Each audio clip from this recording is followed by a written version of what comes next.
session will be recorded. Hello, everyone. Thank you for joining us today.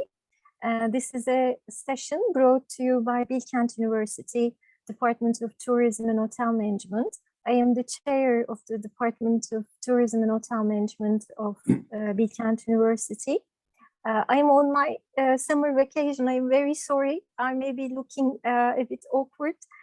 Today, thank you very much for joining us. We are going to have a very nice conversation with one of our graduates, Hakan Özel. He is a 1998 graduate of our department, and he is currently the general manager of Shangri-La Hotel Dubai. He started his career in Mövenpick chain, as far as I remember. He started his career in Istanbul as a food and beverage, in the food and beverage department. First, he became a food and beverage manager. Then, with the same chain, he went to the United Arab Emirates, to Dubai. Then he went to Egypt.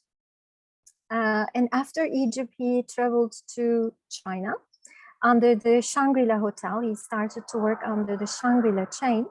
And in China, he worked in different cities, including Shenzhen, Wenzhou, Beijing, and Tianjin.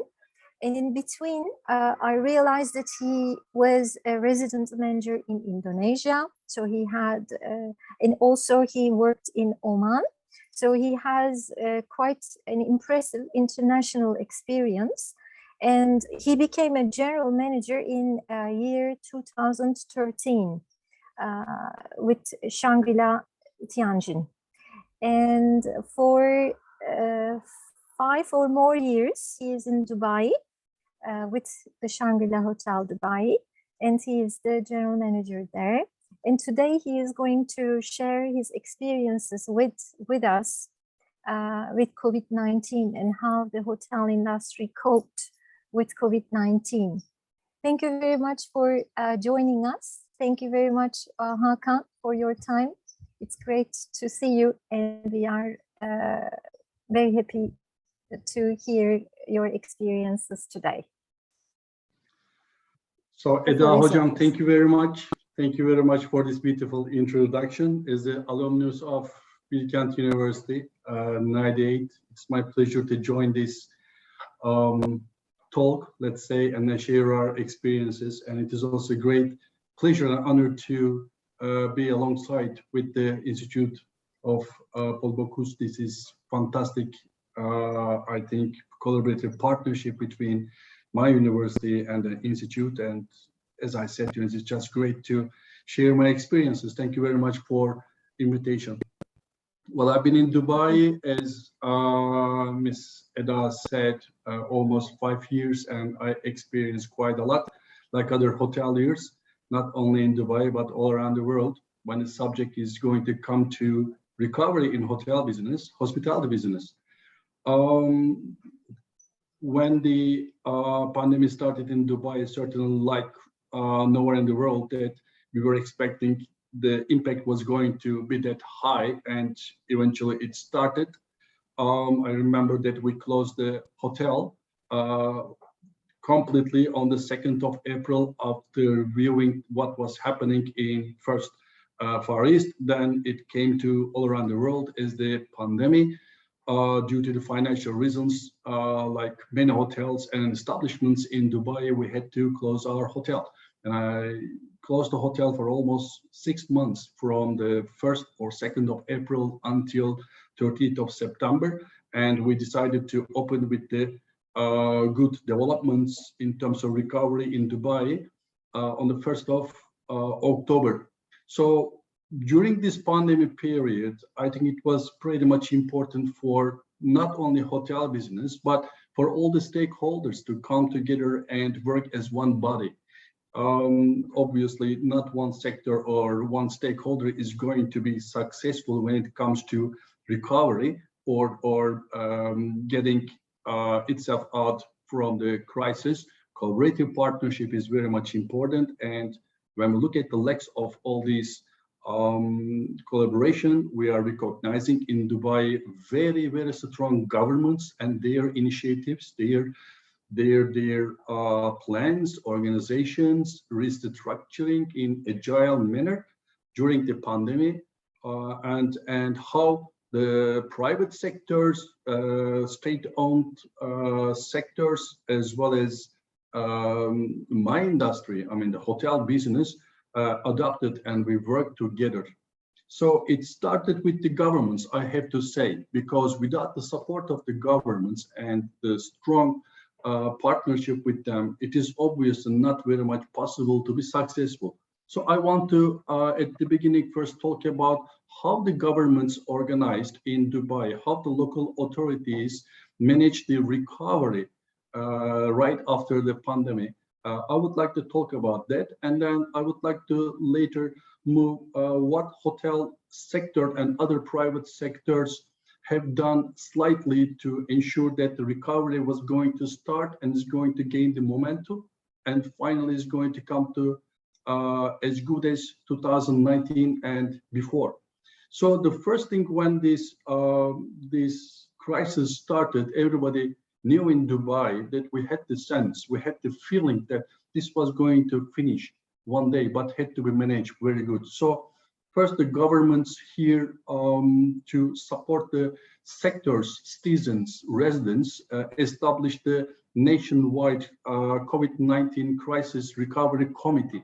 So it started with the committee to ensure that there was going to be a good organization.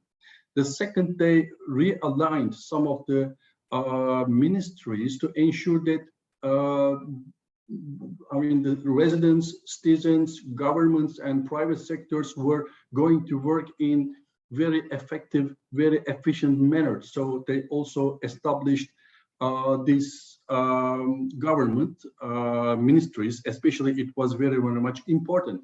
Then they slightly reduced first and then completely closed the resident and citizen contact points, and afterwards started to open gradually. These contact points are called as the Customer Happiness Center in Dubai, like police station, like all other government bodies that you would go. Instead of physical touches, they made sure that it was going to be online, and there was excellent organization for that, because we did not experience any technical problem when these all established.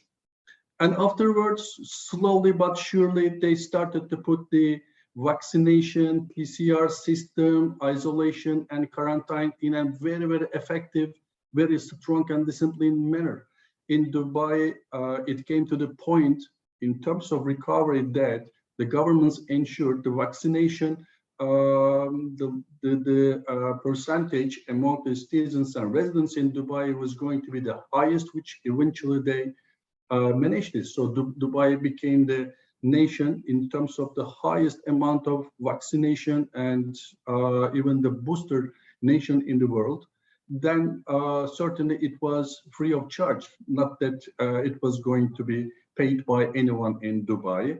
Then afterwards, they right after ensured that the quarantine and isolation was going to be in a very effective manner. For instance, every hotel has been asked to reserve at least one floor to ensure that the isolated and quarantined guests, in case they were going to be positive, had to reside in those floors, and those floors called as the isolation floors, and it was mandatory. And then afterwards, they set up the vaccination and PCR centers very, very strongly, that all the citizens and residents have been encouraged to visit and have their PCR tests as well as vaccinations, and it was available whenever we wanted. So it gave great comfort when it came to vaccination percentage. So almost all of us got the first, second, and afterwards the booster. Even the fourth one, fifth one were available, and still it is available in case there will be any need. So these were organized by the governments perfectly. For my hotel, I want to give an example. For instance, all my colleagues had the vaccination in the hotel. Before that, we had the PCR tests in the hotel, and we organized with the governments, and then they came to our hotel. They established a fantastic center in one of our meeting rooms, and all our colleagues slowly, according to schedule, visited the meeting room. We had our PCR tests. The second stage, we had our vaccination in our hotel, so it was perfectly organized manner. What I want to talk about, or what I wanted to mention, was that there was a great support of the governments. There was great organization, disciplined, and supportive manner that not only hotel business, hospitality business, but other private sectors had the benefit out of this pretty much. Then slowly they started to put several initiatives. So the governments didn't stop over there, because Dubai is a hub. It is in the center of the continent. Airports are very much important, and the governments had to establish these strategies very, very carefully. So when we look at Dubai, it's not like Abu Dhabi. The Dubai is the emirate which is rich with the tourism sector, with the finance, with the property. Dubai doesn't have oil. Oil is in other emirates. So Dubai government was very organized and visionary to ensure that all these sectors were going to be alive and was going to rejuvenate afterwards. So they launched 33 initiatives to boost the economic growth after the pandemic. So the cabinet came together, and I think it was in second or third quarter of 2020, just the recovery was going to start, that they established these 33 initiatives to boost the economy. Financing was the priority. It was given to all the industrial sectors, and then startups and SMEs, and governments approved the Emirates Development Bank strategy. So these are all were helping the private sectors, including hospitality, hotel business, to rejuvenate. 10-year plan has been launched and established, and this boost the the objective was to boost the industrial sector, like our hotel business. They afterwards started to give the incentive to hotels. They ensured that our tourism dirham, which is paid by each guest in the hotel per night, we call it tourism dirham, and 20 dirhams, it makes around $6. The governments gave 50% of which to us in the next 1.5 years. The municipality tax was 7%. 50% have been given to us to boost our economy in the hotel, in other sectors as well. And this 10-year plan, 10 years plan, was very, very much effective and strengthening the foreign trade and local non-oil sectors. As I mentioned, that Dubai is not the emirate. It's not the emirate with the oil-rich sector, but non-oil rich sector. So we are talking about properties, we are talking about tourism, we are talking about the airport, transit. In 2019, there were 88 million passengers touched down the Dubai airport, and almost 17 million people visited Dubai for any reason as the tourist. So the governments had to ensure that this was going to come back, and steadily and slowly it started to go up. Governments encouraged the creative economy very much. The creative economy was one of the things that Dubai is always coming up very much. I'm sure you are following also what is happening in Dubai when it comes to creativity, the creative sectors, not only hospitality, but from the aviation till other important sectors. Dubai launched very interesting creative economy strategy to double the contribution of its creative industries to its GDP. by the end of 2025. So there was a great initiative from the governments. Then afterwards, what has happened? When governments establish all the strategies from their bodies, from the pandemic side, from the COVID-19 side, the rejuvenation had to start. In 2020, we were going to have the world very famous expo in October, and then it was postponed. It was postponed to 1 year. It was a great boost for the Dubai economy as well as for tourism sector, because Expo 2020 as well as hotel business were hand in hand. So it started in October and finished by the end of March this year. It boosted the economy, unbelievable, very good. A very good example for the hotel business, if I may give, is that in March, the last month of Expo, we experienced the business in a way that the last time that type of occupancy as well as the income we generated was in 2008. So Dubai became very much famous to initiate all these activities one by one to ensure that the arrivals were going to happen. So what happened? Not only in Expo 2020, which was a great organization and took years for Dubai to get ready and attended by more than 190 countries, the exhibition started to become very much famous. Arab Health is very much popular in January, so it was organized after 2 years the first time, and the demand was excellent. Right after, in April, we had the Arabic Travel Mart, which was very much important, and tens of thousands of people came and then they attended, and it was just fantastic organization. Arab also Gulf Food has been arranged in February, which was not in place in last 2 years. It also brought unbelievable demand to Dubai. So when we look at the hotel show, Arab Health, and then Expo and the Gulf Food, Dubai played a great role to be a very attractive destination to ensure that the economy was going to go up, because Dubai should receive the arrivals. So it started to go up. So when we look, the number of the arrivals to Dubai started to go up very much. Certainly from Oman, India, the United States, UK. When we look the geographical resources, we experienced that there was a great boost of the economy. So how Dubai has been managing this one?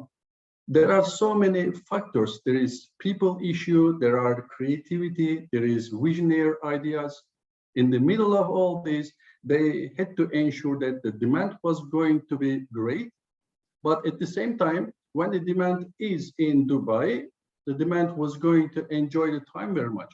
All the five-star hotels opened, all the restaurants opened, all the COVID-19 protocols except the mask and then sanitation have been removed, social distancing removed. So everybody started to operate perfect, very good. And between they opened so many attractions, such as the Museum of the Future.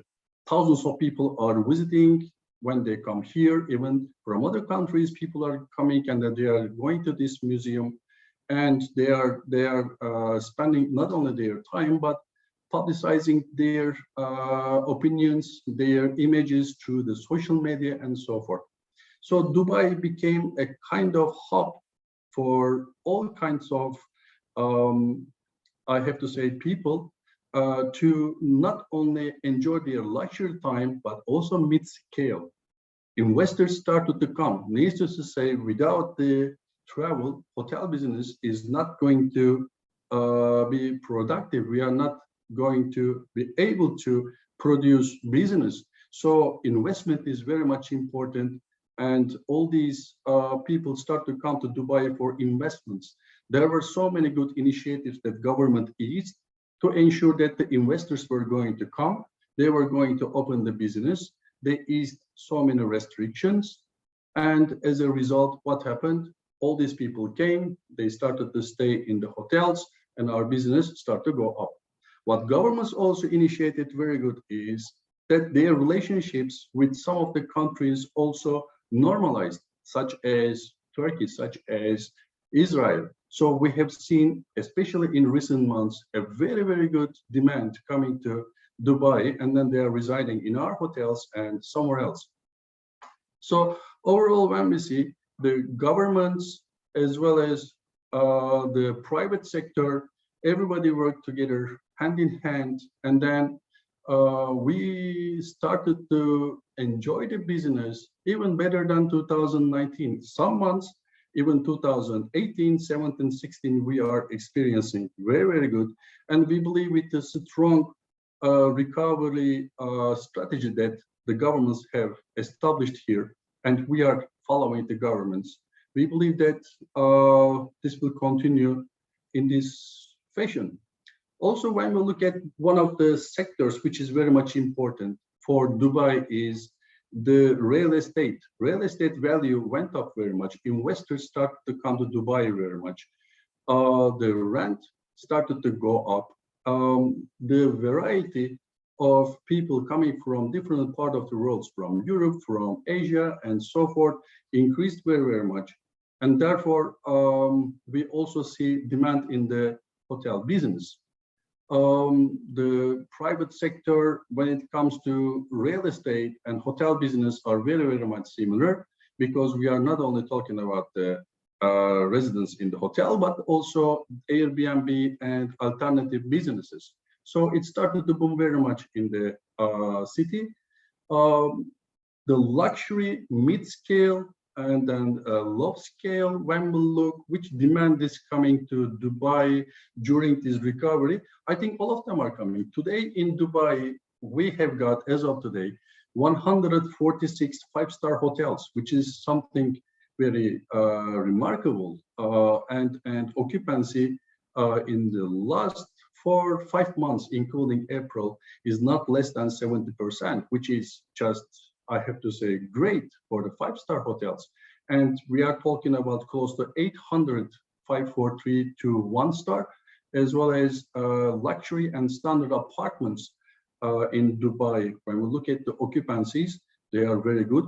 We recognize the rates went up very much, which we are very, very much happy with. Compared to 2019, I have to say our rates are almost 15 to 20% high.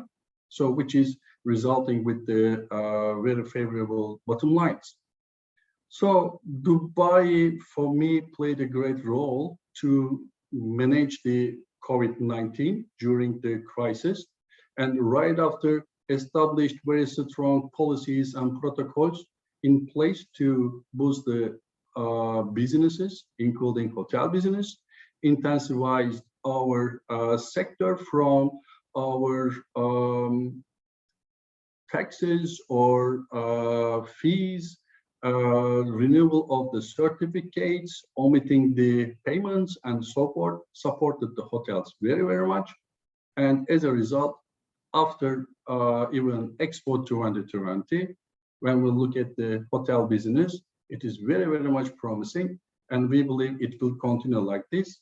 Just I finished my strategy meeting with executive committee. We look at June, July, August, and even beyond. It is very, very much promising. The arrivals from the variety of the countries are very, very good. Before that, there was a dominance of couple of nationalities, couple of countries, but now it is just pleasing to see that so many countries close to each other in terms of the geo percentage are coming to our hotel. That is just fantastic, because you don't need to depend only one or two sectors. So very exciting moment for hotel business in Dubai. Not only hotel business, but also restaurant and bar business. We are talking about around 20,000 restaurants and bars only in Dubai, which is telling us how Dubai is becoming a food and beverage hub in the world. The world known I have to say the restaurants, bars, brands are coming to town, which is just interesting, which is just increasing the quality very, very much. It is the talk of many nations. People are coming for investing from all around the world. So there is a great blend, very exciting after COVID blend we have got in Dubai. We are enjoying for the time being the business very, very much. As a GM of this hotel, I cannot complain. I think our results are going to be better than in the last 6-7 years. We would like to thank all our stakeholders very, very much. Certainly, we would not be also successful without the support of the owners, right? Because there's a property and we are managing the property on behalf of our owners. Very generous, very supportive owners we have got, especially if I may talk about my hotel. I received a great support from my owners, but as a result, we can say that very promising business, very promising sector in Dubai, and then we believe that it will continue like this. So thank you very much, Hakan. Well, in order to cope with the pandemic, the macro precautions were quite important. As far as I know, Dubai is the top destination according to Google Travel Insights. As the top destination which managed the COVID-19 pandemic. It was the top destination during the pandemic. Most of the people all around the world were Googling about Dubai because Dubai did a lot of promotion stating that the state is safe, that they can travel, they can visit Dubai. What about your chain? I'd like to ask, what about Shangri-La chain as a chain? What things they have introduced, and what about as a general manager? What did you do in order to cope with the pandemic? Shall we go a bit more micro level? Would you like to? Okay. Certainly. There are certainly two parts for this. One of them is managing the crisis after managing the post-pandemic. I experienced both of them very successful with my team. Shangri-La is a very strong company in a way that we experienced in the past many crises. Maybe you remember that in 2002, 2003, a little bit also afterwards, there was SARS in China and on the southern part of Asia. And during that time, Shangri-La gained a lot of experiences. So when the pandemic came, for us, it was very obvious that we had to take our manuals out because Shangri-La is a very structured and very strong company when it comes to administration manuals and controls. And we took the manuals out, and exactly what we implemented during the pandemic was already there. When I was working in Shenzhen Shangri-La in 2005, the first time when I went to hotel from Beijing, I recognized a couple of things. One of them was that on the desks, the reception desks, there were sanitizers. And then the hotel was offering also masks. So I asked the question why it was like that, because I did not experience SARS over there. They said that it was because of SARS. So what we had, the resource as a fundamental over there was perfect, very good. So it was not very difficult for us to adopt that sentiment to our operations. Sanitation, mask, distance, and then continuous temperature check, and then continuous controls for the basic things that we recognized immediately, and I put our plans in place. Certainly, we are not alone in this. We are never alone in business. We had to follow the government also protocols. So we continue to receive great communication from the governments, and afterwards we compared. So whatever the governments asked, we implemented. In case there were one or two things that the governments didn't ask, that we implemented as well to ensure that we were going to manage the crisis very, very good. The crisis is in the hotel with the guests, with our staff, with the stakeholders like suppliers and others, and we controlled all of them. So we kept the hotel closed. But we put very, very micro, I have to say, controls in the hotel. For instance, in the morning when we came to hotel, we gave the temperature check at the staff entrance. Afterwards, when we came to offices, in the offices, after a couple of hours, we had to take our temperature and then record and report. In the evening, we did the same thing. And then we went home, and all these have been done with the social distancing, with the sanitation, hygiene, all protocols, manners, and we had to follow all the time. I'm not going to talk about how intensively we had the meetings, we had the controls, cameras. For instance, we bought two very expensive cameras for our lobby and for our staff entrance, so that these cameras were recording all our guests as well as our staff when it came to temperature. So these were the thermal cameras, and then automatically we were seeing which staff had which temperature, and in case that any of our colleague or any of our guests had the higher temperature, say that 38.5, we had to immediately help, admit to hospital, and then check the PCR test and so forth. So we passed through this pandemic period around 6 months very intensively. Then on the 1st of October, I opened the hotel. So certainly you are operating the hotel, and then you are a kind of managing the crisis once again, but we had to also bring the customers in. The first thing came to our mind, obviously, was the staycation, because people stayed at homes very, very much, and they wanted to go out, they wanted to relax. The health, psychological health, is one of the most important health factors. Therefore, we understood this, and then we furnished our staycations in the hotel. Staycation over the weekend, staycation during the weekdays. There was no group in the hotel. There was no corporate travels. Airlines were very, very limited. Therefore, we targeted our local citizens and residents. So we designed our packages. We designed our how can I say, the prices, and then all our offerings.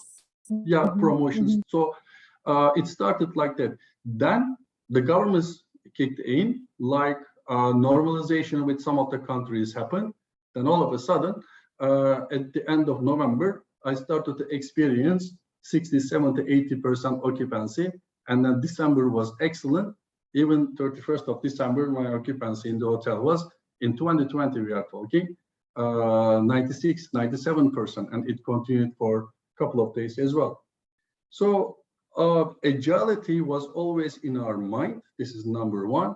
What the guests were looking in terms of services in our hotel was very, very much important.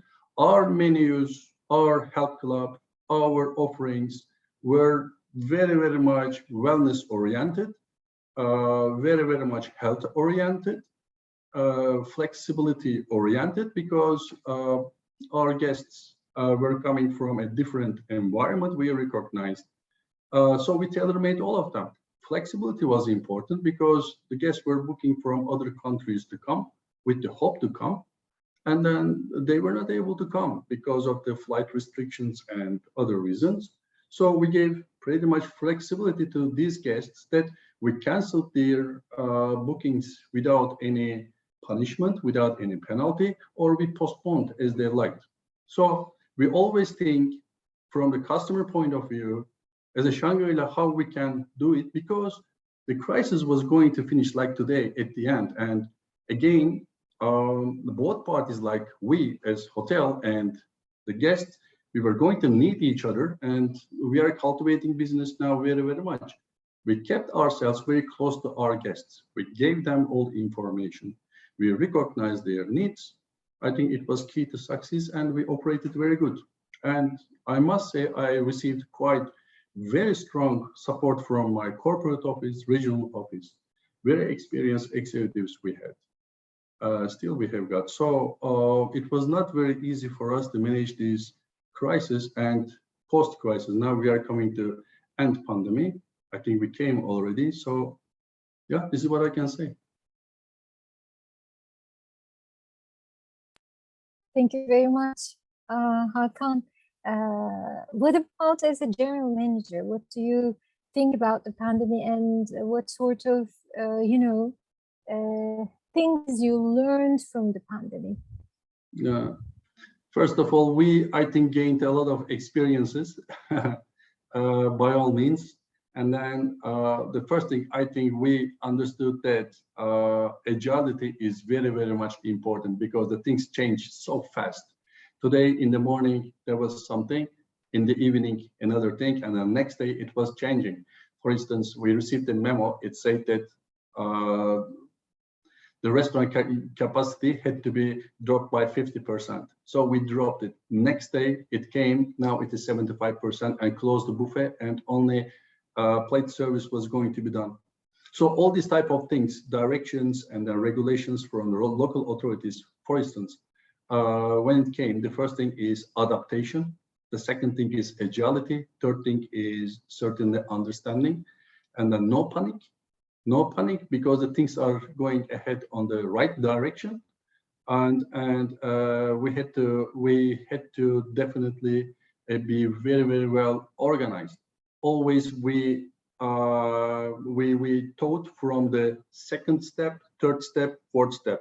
Now, as a general manager, when I am designing my hotel, strategy is very much important. For me, strategy is step one: what is going to happen? If it's not going to happen, what will happen? The second plan scenario, third scenario, fourth scenario.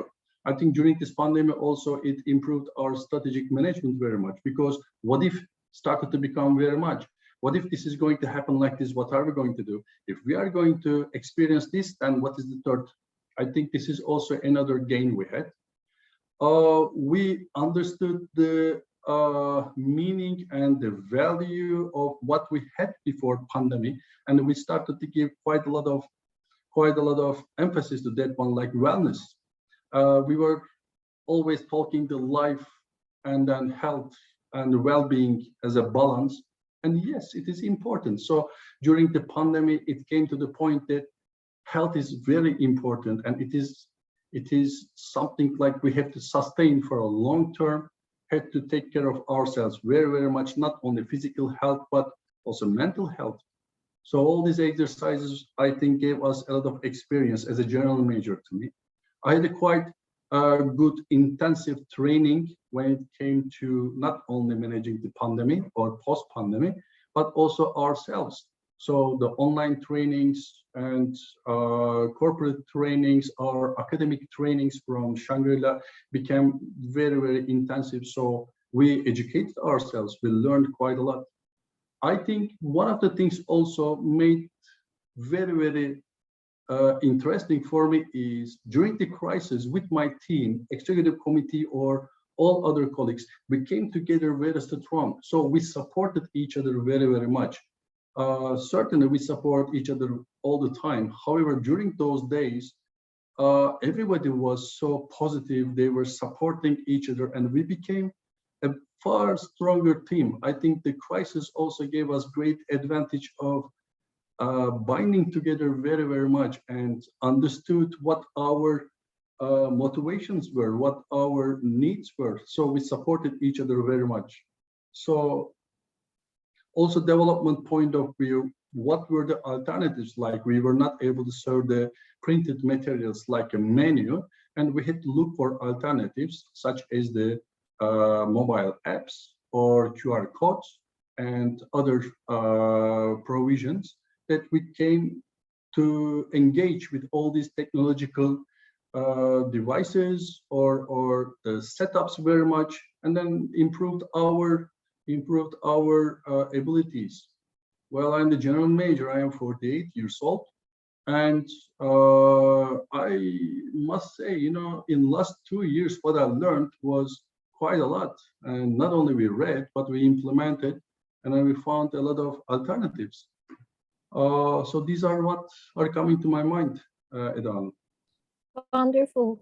What about, well, since you mentioned technology, what about the rooms? Did you introduce some technology in the rooms that guests can use, like, voice sensors, those types of things? Absolutely. One of the first things that we implemented was the technological system called as Saba. That is the brand of the technology. This is basically when you check in the hotel through your mobile phone, you are able to immediately sign yourself to this system, and you are able to see every services of the hotel from offering still menus. For instance, during the pandemic time, we had to eliminate the printed materials, and one of them was the in-room dining menus, since you asked for the guest rooms. So we eliminated the entire printing materials from the guest rooms and introduced this system. As a guest, you are coming to hotel, you are just signing into our internet or Wi-Fi. Then afterwards, a page is appearing, and then you are registering yourself with a one click to there, and you are able to see the in-room dining menu.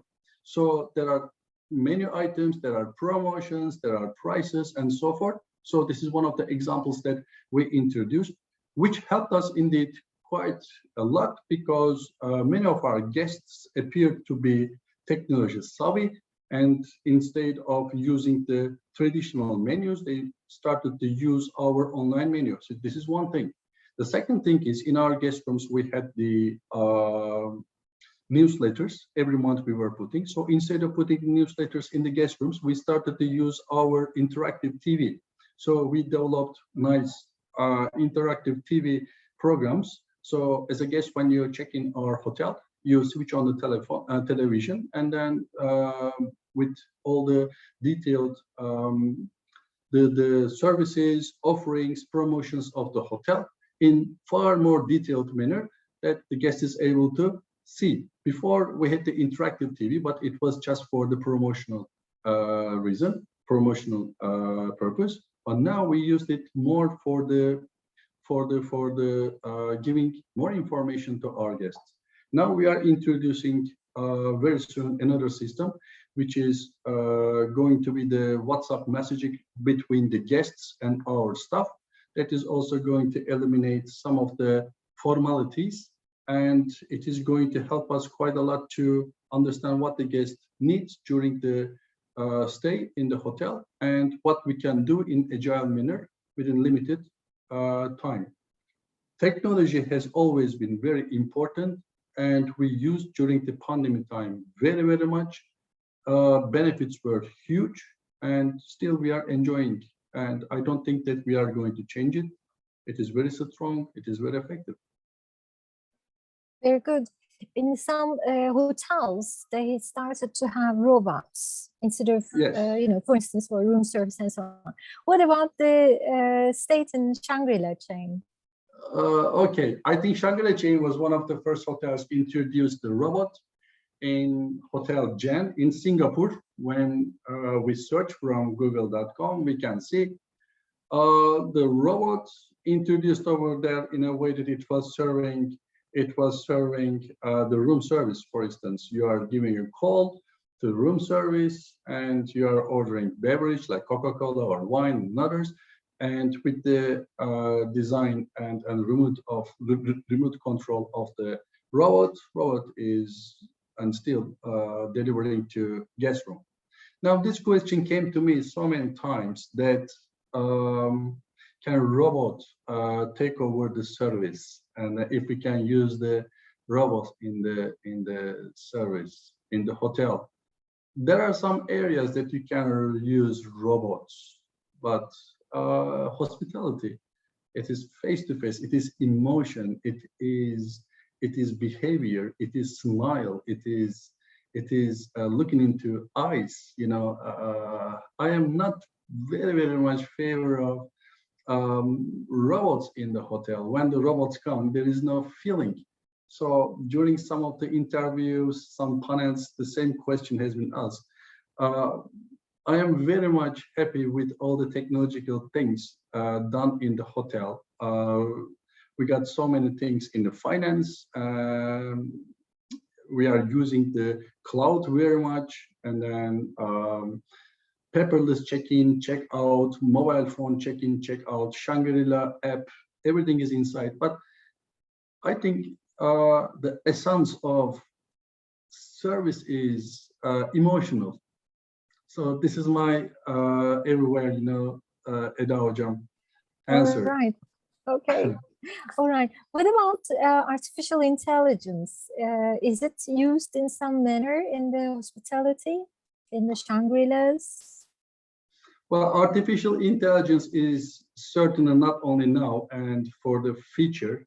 If we are going to say whether hotel is using the artificial intelligence heavily, no, it is not. It is not the way that some of the high-tech companies are using. I think hotel business is still at the pace of, let me find the correct word, not the tradition, but it is more human relation. Yes, we got iCloud, we have got perfect apps in the hotel. As I explained, we got excellent televisions. We have got all the interactive things in the hotel. I have got 360 cameras in the hotel, and all of them are digital. I just changed last year. When it came to lights, bulbs, in last 2 years, we changed every bulbs in the hotel from normal incandescent bulbs to LED. But artificial intelligence, when we come, maybe still my hotel needs time, but all the services, all the softwares, upgraded softwares, all of them are available. This is my answer. All right. All right.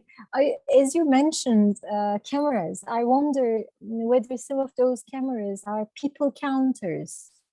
For instance, do you count people in spaces to manage capacity, something like that?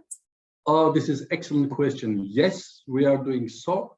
A very small example, we got an outsourced venue here, and we have to ensure that the limited number of people have to go in, because it is not only pandemic related, which is almost over, but fire life safety is very, very much important. So every meeting room, every event, and every restaurant has a capacity. It is not only for guest comfort, but also safety issue.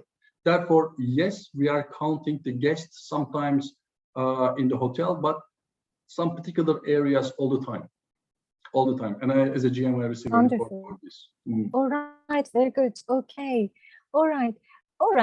My last question, then I don't know, maybe in our audience there are also questions. My last question for you is, how do you see the future of the industry? Oh, super, great. I tell you, it is just great because people are hungry to travel. This is how I see. And be it corporate or leisure, they are going to travel. They are going to experience the new things. The new generation is coming. After 10, 15, 20 years, another generation is going to come. This generation is still now is very, very much technology savvy, very, very much experience oriented. And when we look at the hospitality, it is not only hotel where you are going and you are staying, but it is also a complex for food and beverage, bar, and then the lounges and the others. People are going to look for adventures. People are going to look for new destinations. I think in 1.5 years, 2 years during this pandemic, people want to break out. They want to go, somewhere. That this year I am planning to visit 4 countries within 1 month, starting from 8th of July, and definitely, it is going to be something that I am looking for. See, in Dubai there are 146 5-star hotels, and some of them are still coming up. There are still developments. And as long as people are going to travel, as long as people are going to look to test something new, as long as the young generation is going to be very much curious to test, hospitality, hotel business is never going to finish. Contrarily, for me, it is going to evolve. Maybe the products that we are giving to our current guests and the future guests are going to evolve, but it is never going to finish. Still, for corporate reason, for leisure reason, this business is one of the businesses which is going to stay at the top. I can comfortably say this. I think in the following 2-3 years, the number of the hotels in Dubai is going to reach to 160, 170.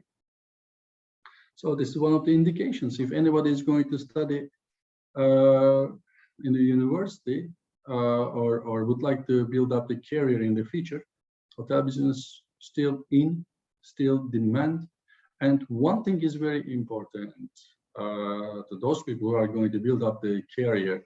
So many people abandoned this business because during the pandemic, either they have been laid off or they had to go back to their countries or for any reasons, and there is a shortage of qualified people. No employer is going to reject, or no employer is going to take the risk of losing good executives, good employees from waiter till general manager.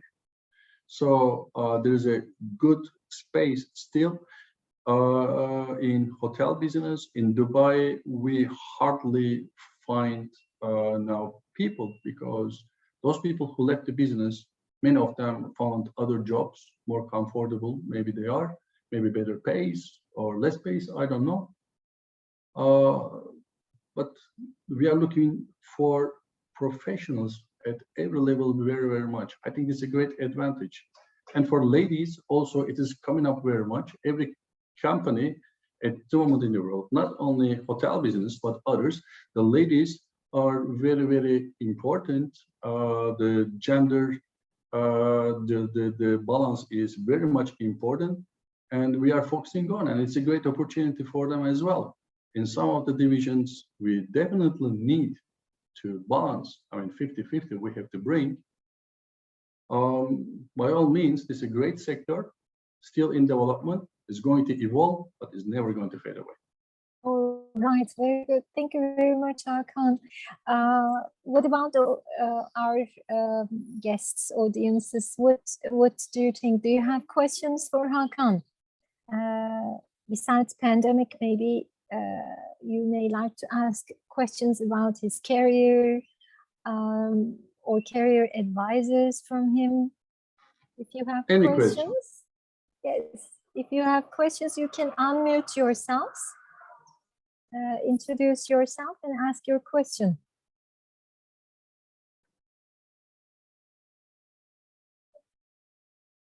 All right. Well, we don't seem to have questions. Then I'm going to ask you one last question. What do you suggest, young students who are currently studying tourism, hospitality, gastronomy? What would you advise to them? The time is the essence. I have to say, number one, when they are studying, they have to learn as much as they can. This is number one. They should not spend too much unnecessary time. This is number one, I would like to say, because time is everything. Number two, in my country, for Turkey, if I may say, is I experienced quite a lot. They have to improve, they have to develop their language skills very much, at least English, so that they are going to build up their careers easier, because it's not only communicating with co-workers or the guests, but it is reporting, it is reading, so forth. It is very much important. They have to choose strong companies which have got long years of culture, long years of foundation.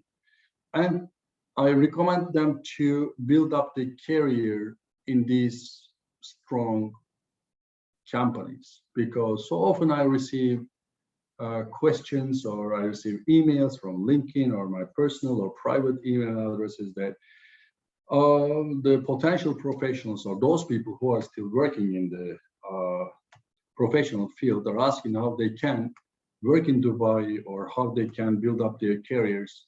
My recommendation is, in Turkey or wherever you are working, start from good companies. So that you can be transferred afterwards, and at least it's going to start to be a good foundation in your CVs. This is what I must say. And just, I think the mindset is important. When I was studying in the university, I said that I'm going to be a hotelier and I'm going to be the best hotelier. This is what I'm going to do, I said. And it was my objective. And I said, I will be hotelier. I don't know what our potential professionals are thinking, but please decide that you are going to work in the hotel and you choose your department. I said, I'm going to be F&B. Maybe there was an influence of one of my teachers when I met her in the library, that I decided that I was going to start my career and continue with food and beverage, for instance, which I found it very, very much privilege. So because working in food and beverage is not only a job, but it's a lifestyle. So these are what I can recommend them, but please decide and learn. Sometimes I'm asking my people in the meeting rooms, for instance, I show the carpet, I said, which kind of carpet that we have to buy to hotel? It has to be 80-20 woolen and nylon or 100%. Once you buy the 100% woolen carpet, you can use it 8 to 10 years if you are going to buy 80-20%. So the point is, you look at what you have got in the hotel, and there are a lot of things to learn in the library, in the school, in the restaurant, in the hotel. Learning has no limit. Please learn. This is also what I recommend. Okay, thank you very much, Hakan. Thank you so much. This Pleasure. session was also another great session with you. It's always a pleasure. Thank you so much, our participants, for joining us today as part of the Summer School of the Alliance by Institute for Focus. Thank you very much for everyone. Do you have questions? I see some remarks. They are congratulating us. Thank you so much for your comments. All right, very nice to have you, Cynthia from Peru. We had so many different countries, I think, in this session.